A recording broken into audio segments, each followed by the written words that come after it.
Semi-final action in full swing. And Luna Rossa Prada Pirelli got 2 from 2 wins in the first to 4 knockout series that is the Prada Cup semi-final against New York Yacht Club American Magic. Great to see the Americans back out on the water after all they've been through in the past few weeks. Ineos did go for a little sail. They went out for a train. Great to see them out and about. But great to be here for the AC Chat and Rap Show for the 29th of January. My name's Nick Douglas. Lovely to be here with you. And let's get straight into it. We're going to introduce our amazing guest. He is a phenomenal coach, a fantastic sailor, and a good mate of mine. He's worked at length with a number of top teams. He's worked the America's Cup at various stages and good friends with a lot of the sailors with the New York Yacht Club's American Magic. So I thought he might be very keen to celebrate their comeback today. Dog, how you going? Mr. Palfrey, what's news? Nick, I'm good. Early morning here in the UK, but been up for a few hours. Yep, in watching the racing, all that sort of stuff. But things are good here, thanks, Nick. Busy, thankful to be busy, and yep, sort of first time I've spent a full winter in the UK ever. But no, happy. It's all good. Well, great to have you with us, and like you said, an early start. You were up watching the racing, and I guess, shall we talk about your initial thoughts, and then we might break down the races one by one, so to speak, in order. What do you think? Yeah, no, sounds good. Sounds good. Look, you know, as we said before we started, it wasn't.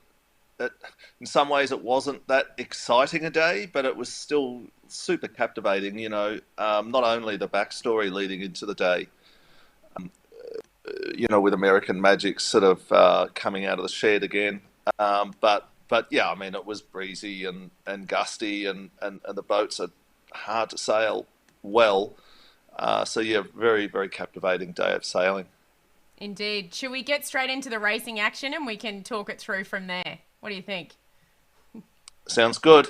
Awesome. Here we go. And everyone will be able to hear you whenever you want to chime in, so go for it. No worries.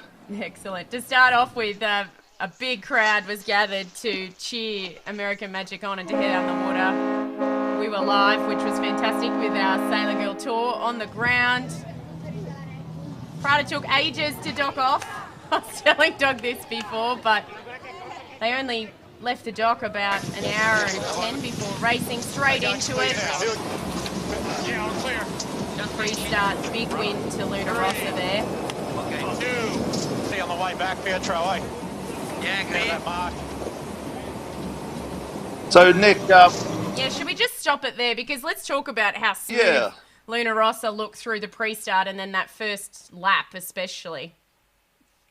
yeah, and hey, by the way, I can only see you. It just sort of had frozen on that. The audio is really good.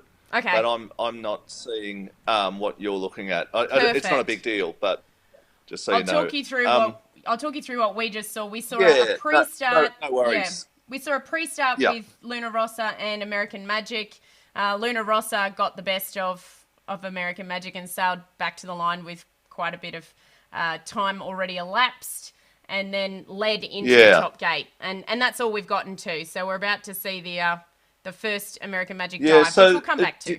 Do you want to talk about the start now, or watch this through? No, I think we break it apart. Let's start with the starts, because the pre-start, as we know, is very important in match racing. So I think we should talk about that.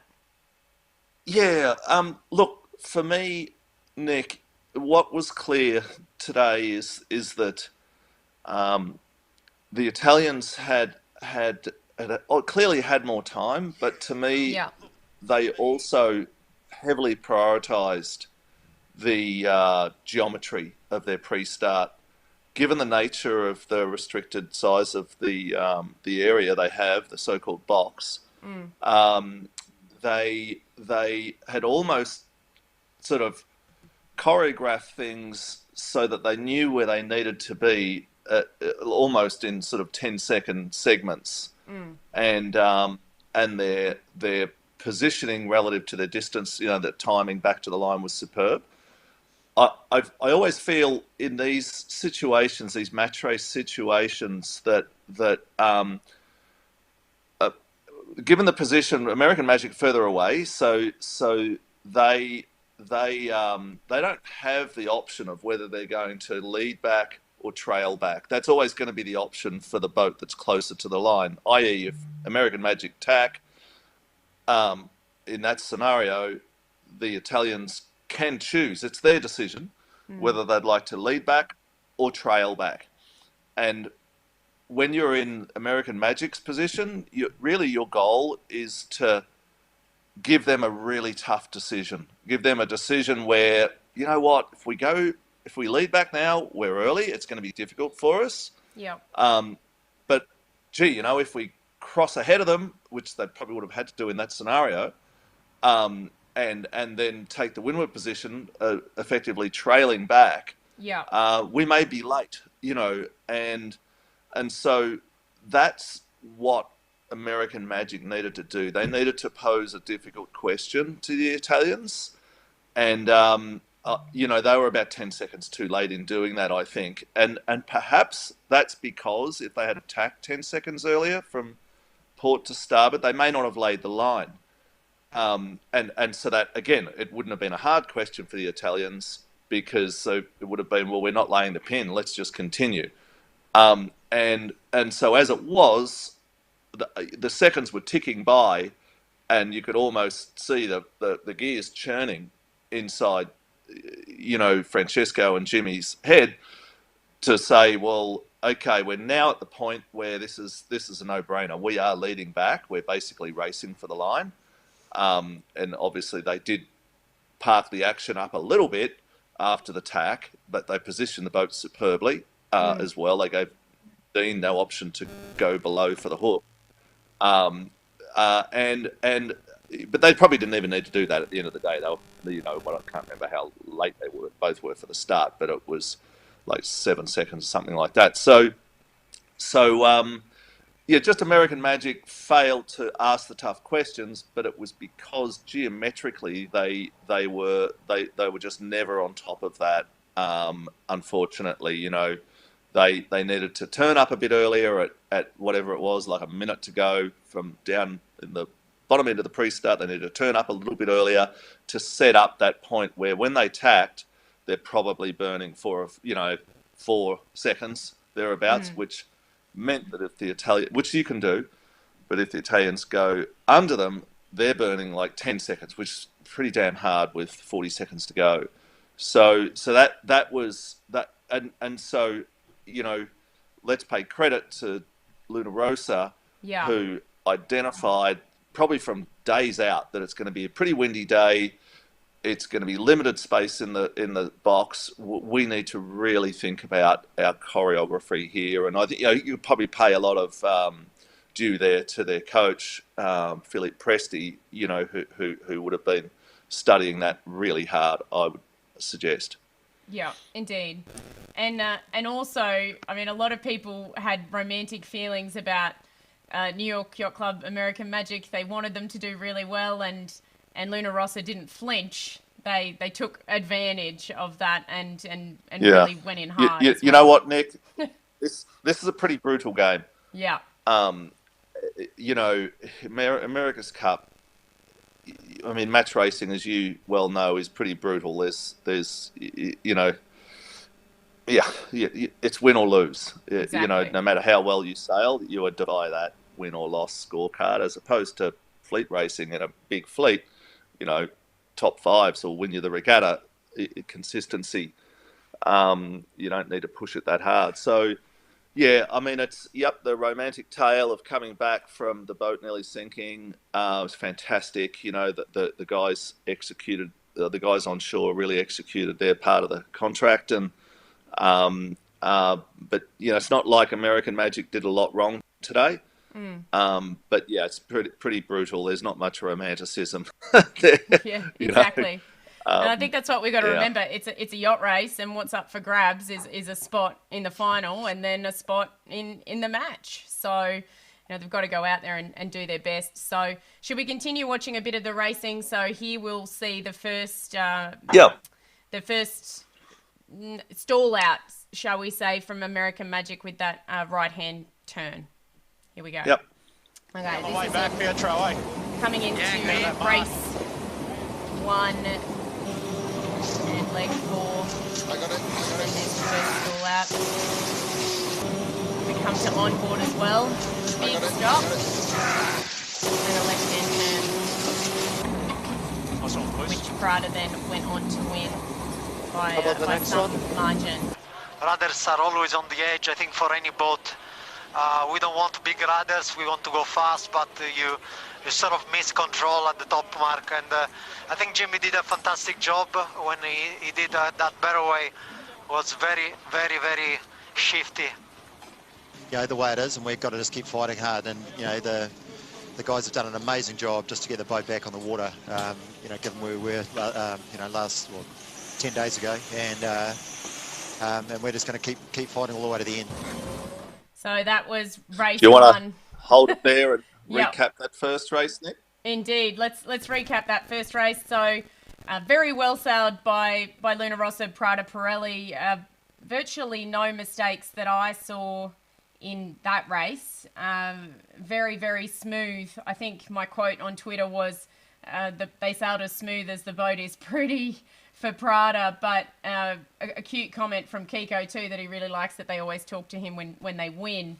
And I feel like maybe That was cool. that was really cool. Yeah. I feel like maybe they downplayed how well Luna Rossa had sailed as well, which makes it really hard for American Magic to come back.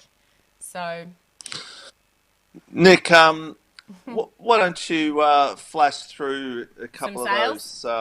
yeah. Those, well, maybe more so the board wash Okay. that you were showing me before. Let's look at that. And again, I can't see what you're looking at, but Okay, no or problem. what the audience is seeing, but which is fine. But I've already seen them. But it'd be good to talk about that for a sec.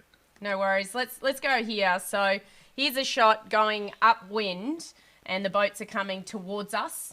And this is the second race, the first work, and we've got them basically aligned coming towards us upwind, and we can see a lot more wash coming off that starboard foil, which is down on port tack off, and a little bit to windward of Prada's hip, if that makes sense. Maybe I'll send you these photos on WhatsApp as we're looking at them as well. Yeah, So you can, that'd be good. yeah, Yeah. and then you can understand what we've got up on the screen. Usually you can see it on the screen, but I've just flicked that to you. Oh, I've actually sent that to Terry Hutchinson because I was talking to him as well.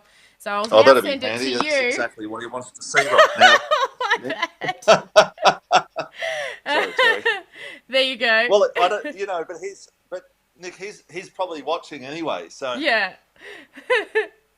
Yeah, unlikely. indeed. So now you've got it, and I've just said, my bad, I was meant to send that to Terry. Sorry, Terry. That's what happens when you've got sailors in your WhatsApp messages. We've been chatting after the race. Yeah. Excellent. All right. So Nick, I'm just I had to go Go grab your phone. there, but No problems. So yeah, once I'll you- copy. Okay, that's a Yeah. good one, isn't it? Look. I don't particularly. I don't think it's that sort of fair for us to sort of Speculate. pontificate too much. Yeah. About the sort of fine detail. But what I sort of will say is and the commentators were bang on. I think in this is that. The biggest difference, really, visually between the two boats was the sail plans, and the aero packages, and what really stood out was American Magic. They clearly had targeted a low drag, low roll moment, let's say, aero package for when it's windy, and and I think it was illustrative that they were the boat hitting the really high peak speeds on the day, and I'd put that down to less aero drag. But on a day where it was gusty, it made the boat look really hard to sail, and not only to me, you know, when we had those images looking, say, as the boats were exiting the bottom mark, and we were sort of looking behind, that more traditional kind of, you know, view we're used to seeing as a coach. The sails, not only were they obviously smaller in plan form, but they were really flat, like incredibly flat, very small camber I think I'll numbers, I'm going to bring this I one think, up on the screen, you know, for you now. yeah, and what that'll do, yeah, thank you. No worries. What that'll do is it's hard to get basically a flat sail. It's just clearly it's just not going to be that forgiving. You know, it's got to be trimmed fairly firm to be efficient. But then when it's trimmed firmly and you get a little extra wind, a little less wind, this is not much forgiveness in the sail plan. And as we know, as everyone probably watching this knows, I'm sure that this whole thing, above the water, below the water, side forces of both sails and foils and stuff, it's a balance, you know. And when you're in harmony, it all looks easy, and that part of that, even at this level, part of that harmony comes from some forgiveness in the sail plan, because we're dealing with nature here. The wind is ever changing, even be it subtly. Sometimes it was as subtle as a sledgehammer today, but even still, going upwind, there's subtle changes in speed and direction which are invisible, especially up high, and that forgiveness that you do get with a little extra depth and a little extra area, will translate to a smoother ride, let's say, and having to probably drive the foils a little less hard. You know, it just seemed like American Magic were right on the edge sometimes of underpowered and overpowered, and an inability to smoothly switch between those two, and probably riding their foil a little harder, closer to the edge. Yeah, but again, that is definitely an opinion there. It's an but opinion. what's beyond opinion, I think, is what we saw above the water. shear line. You know, the sails and the sail plan. I'll bring these sails up for you as well, and you can see the difference in the size of the jib here. Specifically, I've just sent you that one dog that we were talking about, which is the cool. the lineup. Well, so what's super interesting there, Nick, is, you know, you look at the Italian boat and you can see the head of the jib is on the mid stripe of their main, basically, or at the spreaders, and the American Magic jib head, albeit definitely a square top, is it's probably 3.5 meters below the spreaders, you know. So massive difference in area, and then if we go to the leech of the mainsail, we can see, you know, that once you get away from the restricted area under the rule, they've gone for a massive reduction in area up high, but you know, without knowing the rule inside out, it's pretty clear that the battens can't be shortened. So they've done a workaround there, and that's all about. I would say it's more about minimisation of drag than anything else, you know, and not needing the power. So pretty clever. You know, they've got some super clever sail designers. I'm sure the sailors would have heavily had input into these decisions as well, for sure. They would have had design input, they would have had instinctive input, and they would have had their feel input from the days they'd gone sailing with these things. Yeah. And they would have done their own analysis of what, what's better, and they've based their decisions on that. And the mains, as we know, it's a big decision. You don't. There's not time to change between races. You're locked and loaded for the day. But yeah, it looked difficult today with that sail plan in a gusty, puffy day where you're looking for a little more forgiveness. Indeed. In my opinion. Yeah, and I think it started to lighten off in that second race too, so they may have been a little bit underpowered, but I'm not sure. And you'll get to know how I talk about this as well, because I'm just speculating, because you're not on board, and the people who are on board know best what's happening. But so all we can do is speculate, as you said, about the foil package and about the sails they're using. But Luna Rossa did a great job today, and what we do know is they had more sail area up, so we do know that, and they did have smoother manoeuvres as well. We saw that that little duck dive that we saw 3 out of 8 mark roundings today at the top. So there's obviously something there to sort out as well. But I think that's an easier fix. Yeah. Yeah, probably. Yeah, exactly. Look, without jumping ahead of ourselves too much, but just to say, Luna Rossa, I mean, what a job they did. Yeah. To me, it looks like they we talk about the gains and the way you need to keep moving these programs forward, and it's really the team that does that the best wins the America's Cup. You start these campaigns off, you're all in isolation from each other, you've got recon teams around the world and stuff, and you're developing.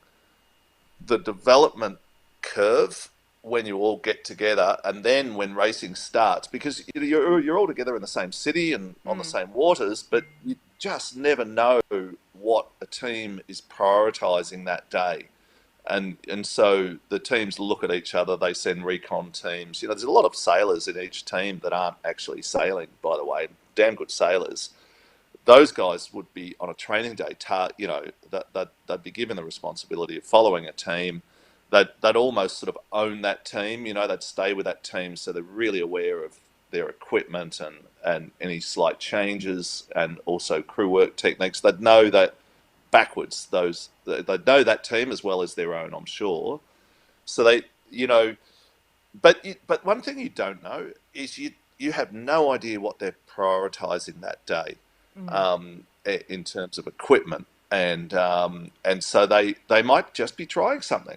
And so they might only be at 85% that day. So it's hard to base decisions purely off sort of recon. But once the racing starts, that's it. Like, no holds barred. Everyone's putting their very, very best foot forward, especially in a compact series like this. And so your team setup needs to be such that you've got resource available in terms of analysis, and then design, manufacturing capability, to then put new systems into place to improve the performance of the boat, based not only on what you've learned internally, but what you've learned from other boats. And it looks to me like Luna Rossa are really on top of that. They've made some big, massive improvements, particularly in heavy air, over the last 2 weeks. It's astounding, really. They just look so polished today. They looked confident to start with today, but can you imagine the confidence the team and the afterguard would have taken from today? Indeed. So yeah, that was a commanding day, and I think as much as we talk about American Magic and the differences that in their setup, let's hand it to Luna Rossa, which just executed the day, perfectly. Let's face it. 100%. And there was a lot of chat about their communications being a lot calmer on board on the broadcast that we watched, and I know that it must have been a little less stressful for Luna Rossa today as well. All their software seemed to be working. We heard at the end of the last block of racing that some of their software hadn't been working, including boundaries. So they obviously got a little bit more confidence in that as well. They did push the boundaries a little bit today and their starts, and they seem to know where their ley lines were, which has got to be helpful. So it seems like everything sort of came together for them today, which was really nice to see. And I'm going to bring up a shot of them, Dog, going upwind to windward of American Magic. I've just sent it through to you on WhatsApp as well, just a little minute ago, and you can see them a lot lower to the water as well, and their sails in a really good position. Yeah. So that they just look quite commanding all day, really. Yeah, and I think that speaks a lot to the board wash as well, Nick. You know, the ability to sail, the confidence to sail a boat that little bit lower, a little bit more immersion on the board, on the foil, the wing of the foil, and I mean that's what they're all aiming for, right? That end plate effect and a nice amount of immersion. So. Yeah, no. Anyway, it was impressive. It really was. So should we watch the end of the racing today? By the end of the racing, the second race today, we might have a little bit of a look, and a lot of what we've spoken about already will be repeated. So it was a very similar start situation, and then we basically saw that same boat handling situation. Just on the start, Nick. You know. Again, you know, it was flipped around obviously because of the port starboard entry scenario. But exactly what I'd mentioned before, where you want to ask the really hard question from a time on distance perspective and a positioning perspective of the opposition. That's exactly what Luna Rossa did. They went back at a time. They went back onto starboard at a time where American Magic, had they have gone them to leeward and in front, may not have laid the pin end. The wind did look quite left hand. Well, the pin looked biased with the angle they come off the line, and so they really had no other option. They were just forced to go to windward and hip up, and you know what? Now they're late, and that was just copybook. It was sort of like, well, I've got the spot. You know, what are you going to do to take it off me? And that, well, how did they achieve that? Well, they achieved it by the 20 seconds earlier. Obviously, they're in the right spot at the right time to achieve that. You know, and so that's just saying before the choreography, they just had that absolutely nailed, which for a nerd, was pretty sweet to watch. Welcome to the Nerds Debrief. I love it too. Don't you worry. I was loving the pre-starts today. It was a very, very, old school trapping. I loved it. So let's have a little bit of a look at race 2 today, the second of the Prada Cup semi.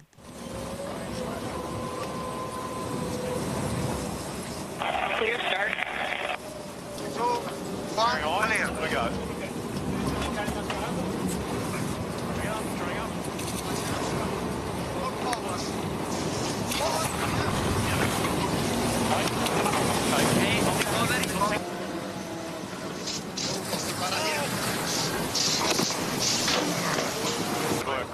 Stand by for 2 more round up. 3. Down. Nice and easy, boys. Here we go. Plenty of ease. In the past, the boat is not been the fastest in the strong wind, but we knew that we had made some big improvements in performance. We knew it. We had it on the numbers. But now to see it on the water is a different feeling. So we finished off with some big cheers to Prada coming back to the dock, and Kiko or Francesco Bruni saying that they've made some massive improvements in breeze, and they're really happy to see the changes that they've had there. So yeah, a good day at the office, and as you said before, Dog, they're obviously working, Prada, on their heavy air performance, and that seems to be working. Tomorrow will be a very different day. Yeah, look, Nick, I think if we just spend a moment on the difficulties American Magic were having on that right turn back into all that really puffy, sort of compressed almost air against North Head.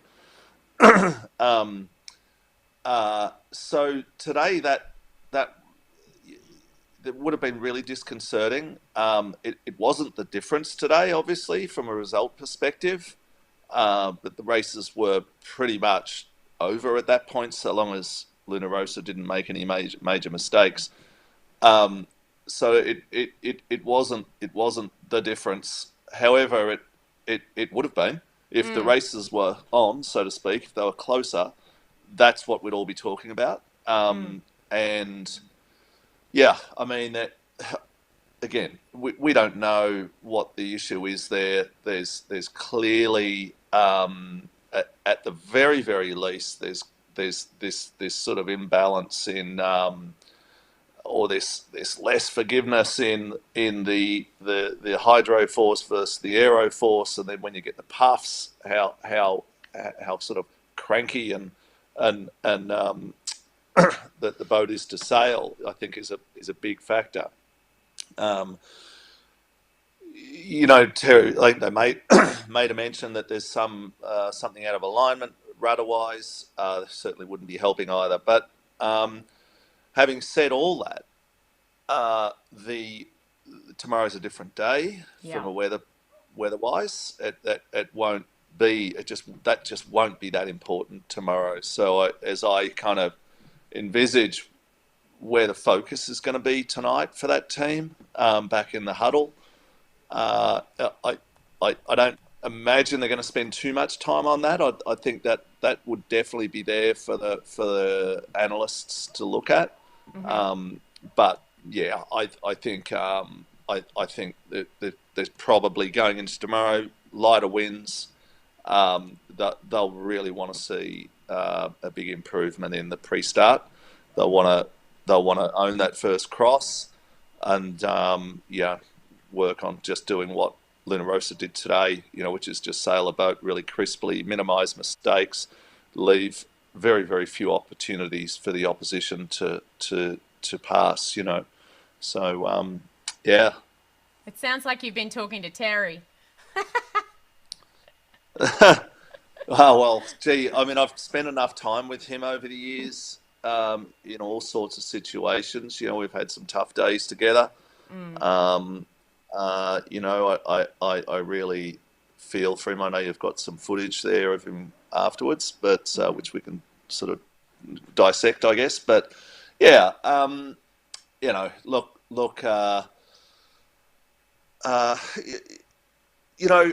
Just before we sort of finish off talking about the day, Nick, one thing that really stood out to me, and again, this goes back to the way the boats are going through the water. Like, unfortunately for American Magic fans today, the boat just looked off the pace. They were unable to, when they came off the line in the first race and we're watching it, it was still game on, obviously. They're a few seconds behind, but in all the other races we've watched, that was, that was still race on. But that was probably the biggest delta in performance we've seen in the racing so far. In that one boat was just faster than the other, going through the water and through the air, and it looked like American Magic were off the pace. It looked like they struggled to hold height, basically upwind, and they were just incrementally losing the whole time and totally unable to exert the pressure on Luna Rossa to even force the mistakes. To, like, that amazing race we saw with Ineos and Luna Rossa last week.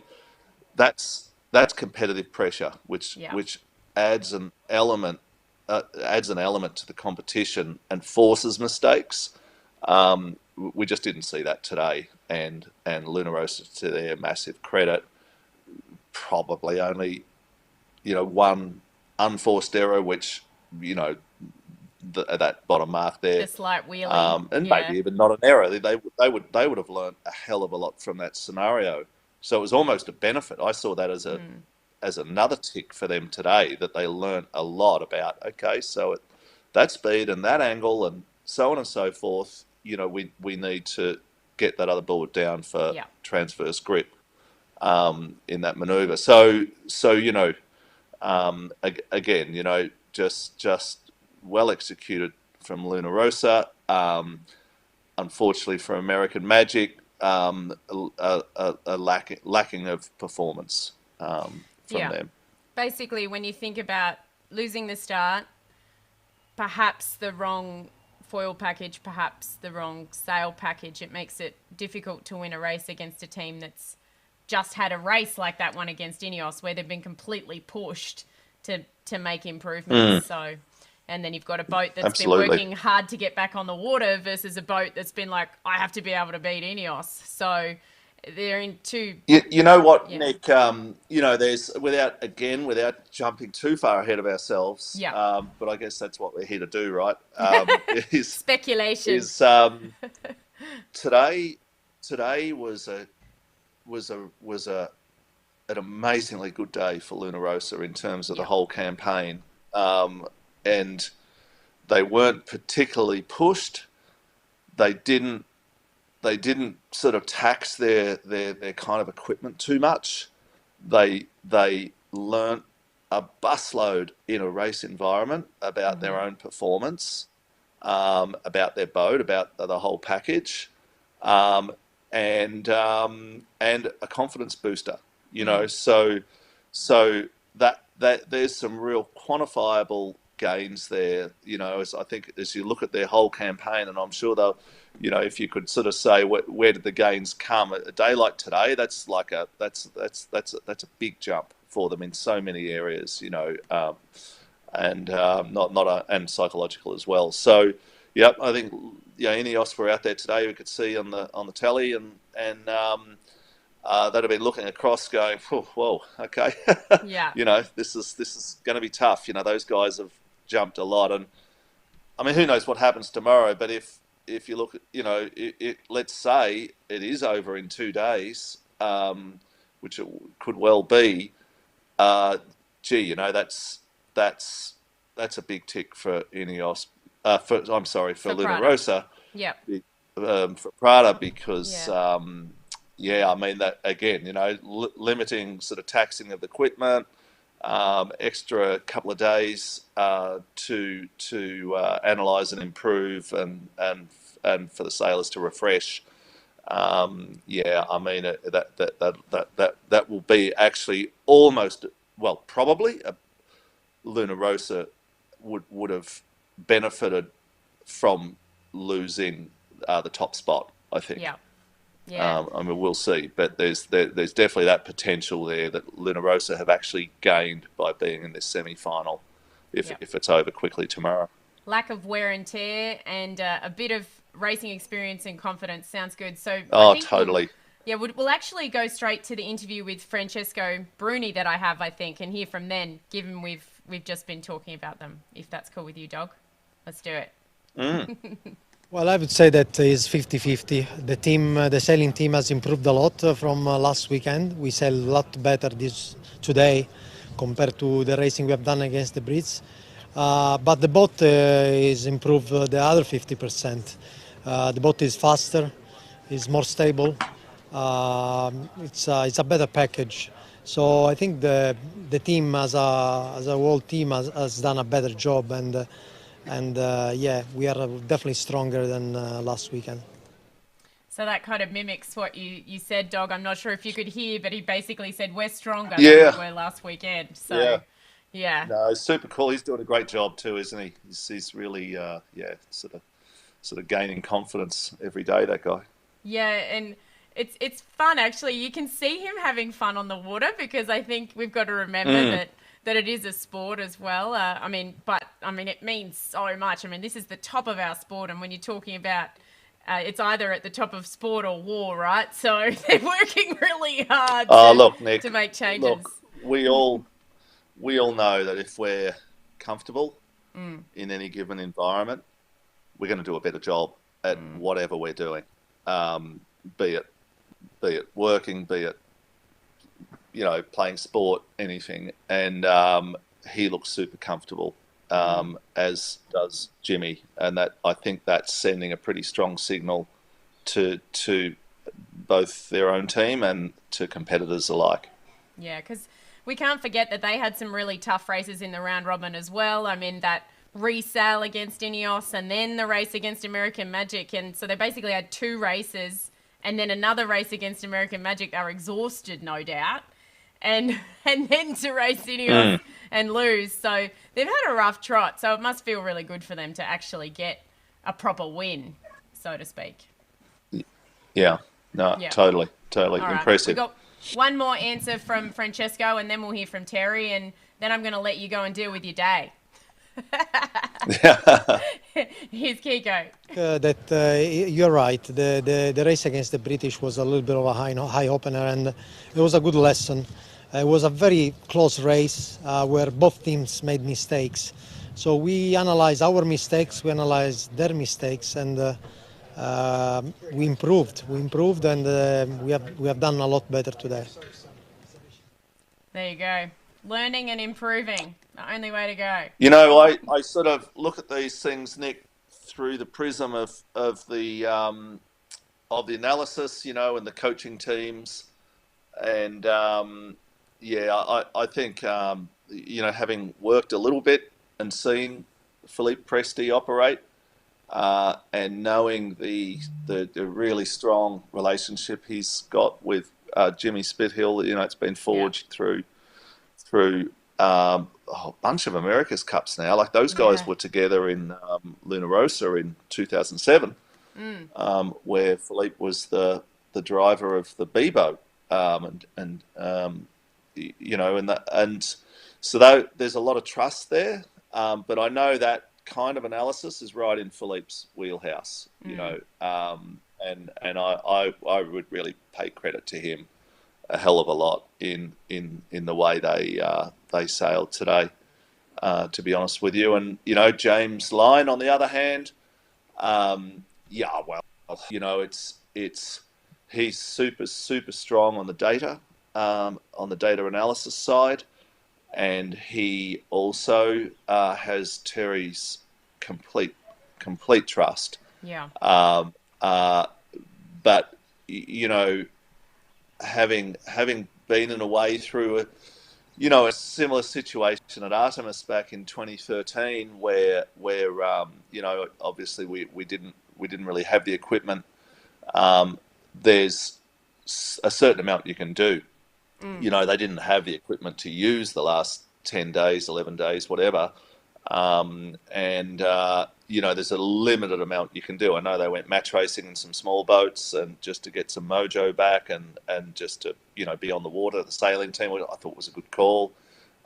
Get their heads out of the boat shed. But you could just see Luna Rossa really fine tuning the piano, let's say. Whereas American Magic, it was back to sort of building blocks after what had happened. They've been, I don't want to sort of say luck, and what is luck? You make your own luck, but they haven't really been blessed with too much good fortune in terms of weather. That was brutal today. How many times did Terry say afterwards, that it was a hard day, and when I hear that, when he says hard, I sort of take that to mean that the conditions were pretty brutal. And how much would they have given for a lovely sort of 10, 11 knot flat water day where they could, more just focus on racing rather than, in a way, kind of nurse that boat around the course. It looked difficult for Dean, didn't it? Oh yeah. Driving the boat, there's something going on there with their system, with their steering system, with the characteristics of the rudder, and how it feeds back directly to the wheel. Yeah. It just looked didn't look easy. But mind you, it's never really looked easy. Even last weekend or the 2 weekends previous, it didn't look that easy as well. Yeah. I think it's a characteristic of that boat. But yeah. Anyway. Yeah, Terry Hutchinson described it as a new feature, and a shout out to Peter Montgomery, who I can see is actually watching with us. He asked the question at the press conference, what is the shaking? And Terry actually said, obviously it's the rudder. So he did mention that at that press conference, and we haven't touched on that because obviously that we've spoken at length for those who may have just joined us about the sail plan and about the foil plan as well. And the starts, which were other elements of the race that maybe didn't go as well as American Magic had planned. So if you are watching now and you want to hear more about that, I encourage you to go back and watch once this live stream finishes, because had some fantastic insights from Dog there. But on Terry, maybe we should go and have a listen to what he said after racing now, Dog. You reckon? Yeah, for sure. Let's have a listen. It was, obviously the conditions were hard, and it's I think it'll be. I look forward to going back and watching the racing and seeing areas that we can improve and take on where we need to get better. Obviously, it's it's hard because we're there to race, and what we did today was substandard, so we need to go out and race better. And it's as simple as that. Luna Rossa won both starts, got away clean, and from there basically kind of sailed in the same manner that we had talked about, which is we were going to, once in the lead, we were just going to, not really worry about the other boat, just look at opportunities to extend, and they did, and from there you're left with the chicken scraps, and that's what we got. So it's frustrating as all get up. The amount of effort that's gone into getting the boat out on the water is immense, and so you feel a huge responsibility with everybody inside the shed to race the boat better than we did, and so we have to go back. So there you go. He feels a responsibility to those guys in the shed, as you preluded to earlier, Dog, and he's that kind of guy too who really wants to make sure that he's leading the team to the best of his ability. So he's a great leader to get his team to do what they did and get that boat back out of the shed is something extra, I think. So, all credit to him and that entire team for making that happen. But as he mentioned, he's a racer. He doesn't like losing. He wants to have a crack at it, and he believes they can have a crack at it. So that's positive. Yeah, it was it's sort of spine tingling really listening to it for me, but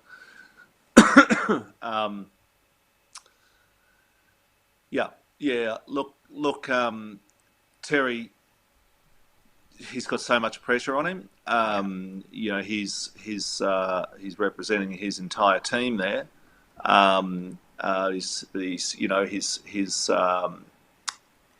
owners of the team. Who are they?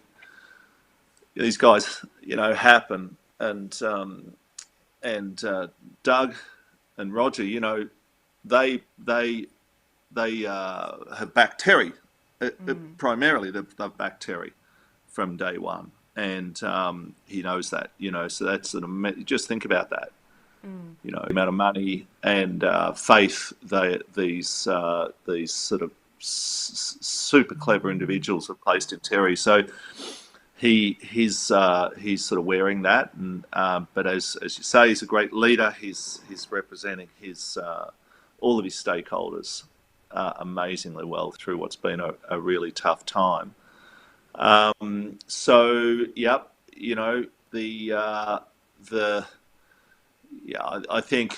think for Terry, for Coach James, for the leadership team, they really need to. They will be focusing on. They have a very limited amount of time with what they can do. They'll be focusing on the kind of the biggest areas, obviously, where they can make a difference. And tomorrow could be the day. I mean, you think about it. Think about the psychological element of this. I wonder what they've got to throw at this tomorrow. I really do. Are we going to see something from left field equipment-wise? I don't know. Potentially we could.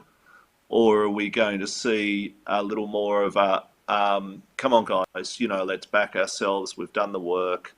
We've put the time in. We've put more time in than anyone else on the water in this campaign with the mule and then the days on the water in the two AC75s. Let's just back ourselves that we trust the package and let's go and execute. Knowing Terry, it'll probably be the latter rather than the former. But yeah, it's a pretty, as I said before, it's a brutal game. I mean, here we are. How long ago was it where they were the favourites, and now they're staring down the barrel of going home really early in the competition, potentially without even registering on the scoreboard. So yep, there'll be some really big decisions made tonight, I think, in that behind those doors. Yeah, indeed. So we have a little bit more from Terry, and then we'll let you wrap it up. And I'm going to try and think of something positive so we can finish on a good note. So here's Terry speaking again on behalf of American Magic. Was it something else? Yeah, it's a great question. I'm thinking about what you're saying. Is it a problem with hardware? Where's the issue lie? And I think it's a combination of the conditions are very hard. It was really good racing because it was windy and puffy and the boats were going what they were going. And so in that regard, the boat, there were a lot of potentials going on with the boat, and the guys in the the electrons and the hydraulic side of the team, they have performed really, really well because the boat worked. It would be a mistake just to not just recognize that we just need to race better and figure out what that means and understand what that means, because I'm not using what happened as an excuse. That was the card that we were dealt, and so from here we just have to push the thing forward. We still have to win 4 races. He's not using that massive cap size as an excuse. He's going to push on and just go win 4 races. Simple as that. Yeah. Yep. Well, it is. At the end of the day, it is. Nothing's changed from this morning for them. They got to win 4 races. Margin for error is a lot smaller, but look, I think Nick. He spoke really well, and it's hard to sum up any better than what Terry did. Every single point he made, was bang on. For me, I think American Magic, even though it's been sort of discussed that they've got a good heavy air package.